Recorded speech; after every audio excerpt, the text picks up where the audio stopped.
মানে ধর্ম ব্যবসা মানে ধর্ম ব্যবসায়ী হিসেবে রাজনীতি পরিচালনা করতে চায়, এই বিষয়টিকে এই সময়ে ইসলামী রাজনীতির জন্য আপনি সবচেয়ে বড় চ্যালেঞ্জ কি মনে করছেন? জি, ধন্যবাদ। আপনাকে খুবই সময়োযোগী প্রশ্ন করেছেন। ইসলাম আত্মিক রাজনৈতিক সব দিক থেকে মানবতার মুক্তির দিগদর্শন।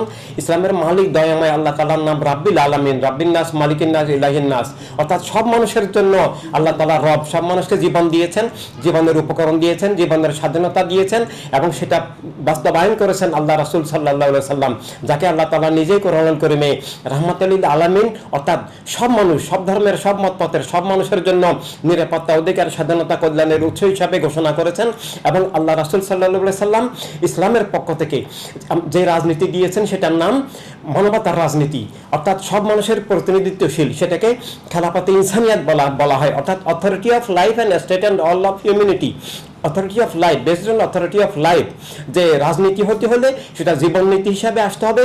সব মানুষের জীবনের আত্মমালিকানা, রাষ্ট্রীয় মালিকানা, বিশ্ব মালিকানা হিসাবে, সব মানুষ রাষ্ট্রের নাগরিক, বিশ্ব নাগরিক হিসাবে, বিশ্ব সম্পদের মালিক, বিশ্ব কর্তৃত্বের ধারক হিসাবে এবং সারা দুনিয়ার সম্পদের মালিক হিসাবে আল্লাহ রাসূল সাল্লাল্লাহু আলাইহি সাল্লাম যে রাজনীতি দিয়েছেন সেটা হচ্ছে ইউনিভার্সাল হিউম্যানিটেরিয়ান পলিটিক্স, স্টেট